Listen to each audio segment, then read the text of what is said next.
Well, the temperatures have been above freezing lately, and it is time to get the greenhouse open. Everything's starting to melt.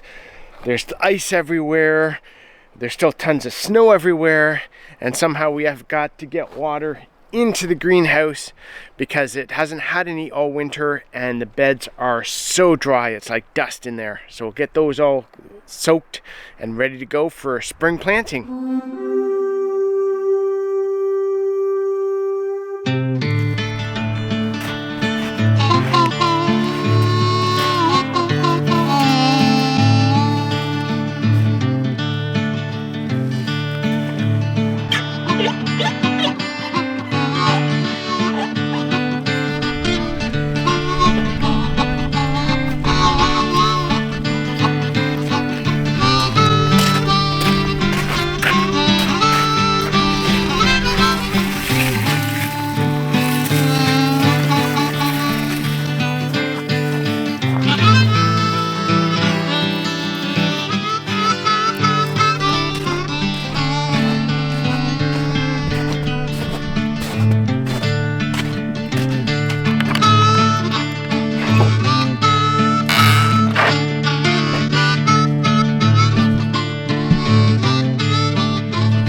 One of the biggest problems we've had with equipment here on the homestead up until the past year is hoses. I've bought in so many different styles of hoses, like industrial ones. They're so heavy and they're hard to work with, and they've got the small middle section. These green everyday homeowner ones are horrible. They are always kinking and bending. I've bought the aluminum ones. They were horrible. Again, the middle is small, so they don't put that much water through them, and then if you accidentally run over them, you actually crush them. It makes it worse. But I have this past year been using Stanley Fat Max, and they've got the wider middle, so they allow more water to go through them. They haven't kinked, which I find amazing because we use them once a week still through the winter. So we used them all summer last year, and then once a week through the winter because we store them in the basement, and then we pull them out the basement window to water the cows, fill up their water trough. And I recommend them. I really like them. We'll have to do a little cleanup of everything here. We've got all the weeds from last year we've pulled out, and we'll have to see if the rosemary comes back. I don't think it will, but the asparagus always comes back. It's pretty cool. Yeah, we do it in the greenhouse, and it comes back every year, even with being dry all winter. We've got strawberries there. They've spread around, so we'll see if we can move them outside this year, keep them going. There's ground cherries and tobacco that always come back too with the seeds that they drop. And I built this kind of a trellis for the tomatoes last year.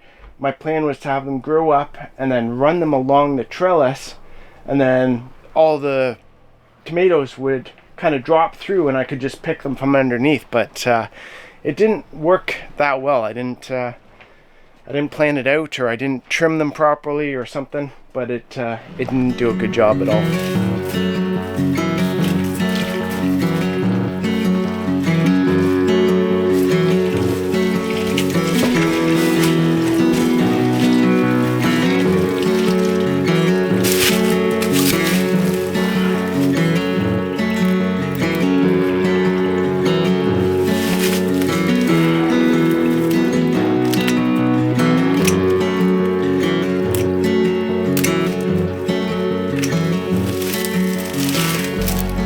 The next few weeks, once it really starts to warm up in here, then we'll start to see some asparagus shoots start to pop up. Once they get going, we can start harvesting some of those. And then over here in the corner, we've got chives. They always come back in huge bunches every year. We've got some beside me too here that should be coming back too. We'll get all that watered. once it gets the water, then everything really starts to pop up. It kind of goes into like winter hibernation. Once we get more water onto everything, then everything should start popping up and start going nuts. It depends too on the temperature at night. Sometimes it's still cold at night, but we got this new thermometer, so we're gonna check out, see how it works. So far it's good. I'll put a link, Amazon link, down below in the description for it. But it looks pretty neat. I've got it sitting over here, but I want to put it up on this post, because up on the post is where we have our big thermometer. So we've got our big thermometer right here, and we keep it kind of out of the sun, whereas this little thing is in the sunlight right now. So I want to hang it on the post here, and that would be good unless I break it. Seems tough already. All right, seems to be fine right now. Hopefully, we'll see how it keeps going. But we just bought this, I think it was last week, so we don't really know how well it works just yet. But Bridget has the app, so it's connected with Bluetooth, and it's on her phone. So she can just pull up what the temperature is during the day, what it is at night.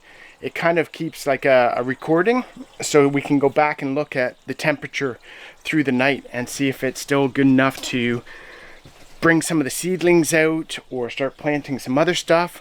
So I'll keep you posted on how that works.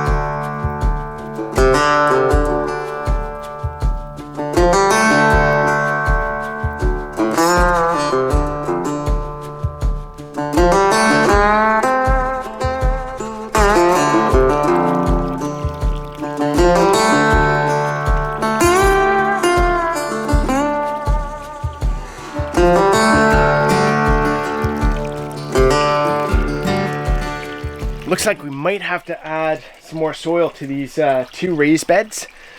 What we did is, I want to say it's kind of like the hugelkultur.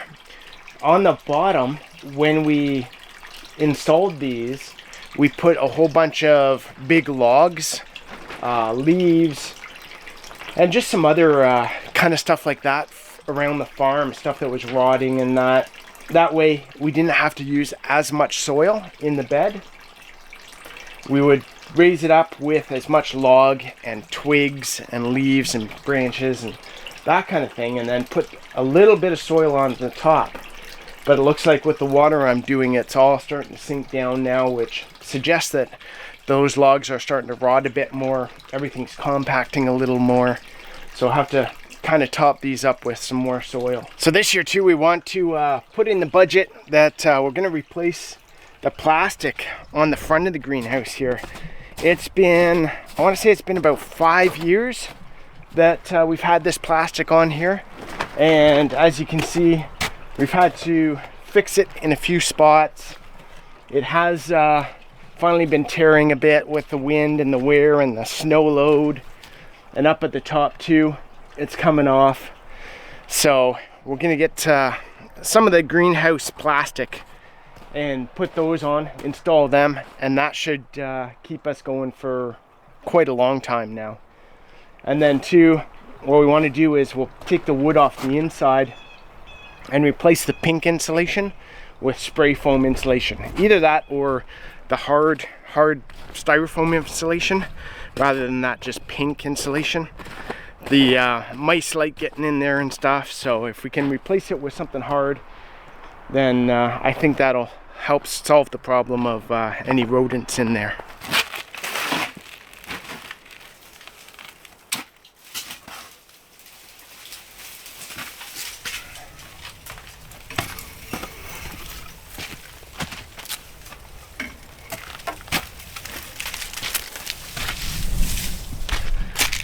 It's crazy doing this, and I keep hitting the one rosemary bush in there, and it just smells so amazing. I gotta say, that's one of the coolest things I find about the greenhouse too, is if you go in and you've got the rosemary and the thyme and the basil and everything else in there, and you start touching stuff and playing with stuff or cutting anything, the whole greenhouse just smells, and then you go back in a little while later and it still smells. I love that. It's so great. when I was talking about the insulation, this is the kind of thing where, you know, I had the plastic up here and then it got hit with us moving stuff around and it tore. So the insulation has fallen out. So if I could get like a spray foam insulation and just do this entire inside, I think that would make a big difference to it. And then we've got this water barrel here, rain barrel. Oh, it does have water in it. Oh, I thought it was empty. I usually empty it for the winter. Oh, wow. Okay, well, I'm impressed that didn't freeze and crack. Wow, that's okay. I wasn't expecting that. I thought I emptied it. So, yeah, we usually have this rain barrel in here to help with a bit of thermal mass during the spring and fall. We'll fill it up with water. We try to use it sometimes for watering in the summer, but it's just as easy just to run the hose through with one of those seeping hoses, like with all the holes in it, and let stuff out. Or just put the sprinkler in here and let the sprinkler just soak everything. That actually works really well too. So, but yeah, that's interesting. Oops. At least it didn't crack. That's nice. The other thing that's really worked out well here too is our fan. We installed that and we run an extension cord over to the house, which is a pain in the butt. However, that fan will keep the greenhouse kind of at about maximum 30 degrees, which is nice. So I think it usually comes on about 25 degrees. We'll leave the door open too and just do, we installed the screen door. So we'll open the main door and just use the screen door just to keep critters and rabbits and that out. And it was for chickens too, because the chickens would get in here too and start digging stuff and pecking stuff. So you come in like your tomatoes and peppers would have a few peck marks in it, and that would just ruin it. So, but yeah, that fan has worked out well. It comes on, it's got a thermal setting on, so we can set it to come on at whatever temperature. I forget what brand it is, but I think I got that off Amazon too. But that works really well. I'd just like to figure out some sort of solar or backup battery for it, but I don't know. I think the investment into getting a solar setup just to run that fan would probably cost quite a bit in batteries and solar power, and there's other stuff we want to pay for here on the farm too. So as you saw with the barn video, we want to build the barn for the cows, and that's kind of the priority right now. It's neat right here too. You can see the ground cherries everywhere. And we've got this one container right here, big container full of dirt that grows ground cherry plants every year. And what happens is, as you can see inside, there's ground cherries that we never picked up. So we just leave them there, add more soil, start watering the bucket, and up pops our ground cherries again. It's kind of cool. It's easy gardening when you can do stuff like that. It's crazy how icy it is right now, trying to walk and move around.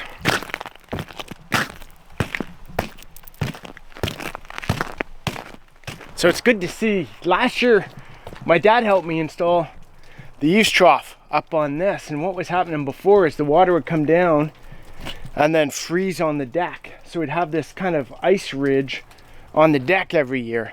So this past summer, my dad helped me put that up, and that's made a huge difference, keeping that deck clear and clean and free from ice. It also makes it nice when we're bringing groceries in and it's pouring rain. We don't have it coming off the roof and having to walk through it. So this morning I got out early and trimmed up the apple tree. So I did this one and did this one in our other food forest. They were getting a little, I would say, crowded, and there was a bunch that were crossing paths, and they were all kind of growing up tall as well, more like a tree. And we don't want that. We want them kind of coming out more. The better we can get those branches like horizontal, the more fruit they're going to provide. So we're gonna try and keep trimming and pruning those apple trees up like that. We've got a bunch of the other ones out in the food forest here and the other side, but they're not, those two are our two biggest. So we'll just keep going with those two right now, and maybe next year we'll get the other ones pruned. Careful on the ice. I gotta turn the hose off. I think I've pretty much watered everything there and got it pretty wet, but I think I'm gonna put the hose into the greenhouse. That way if it freezes overnight, it won't be too bad to thaw out in the greenhouse, because that'll heat up pretty quick. But what I usually actually do here is I'll bring the tractor over and I'll start getting rid of all this snow, and that makes it easier to get over to the tap. So maybe that's what I should do today too, and then that'll make that area melt a little faster. Where we have the shade garden and shade flowers, so the sooner they get uncovered too, the sooner they're gonna start to pop up.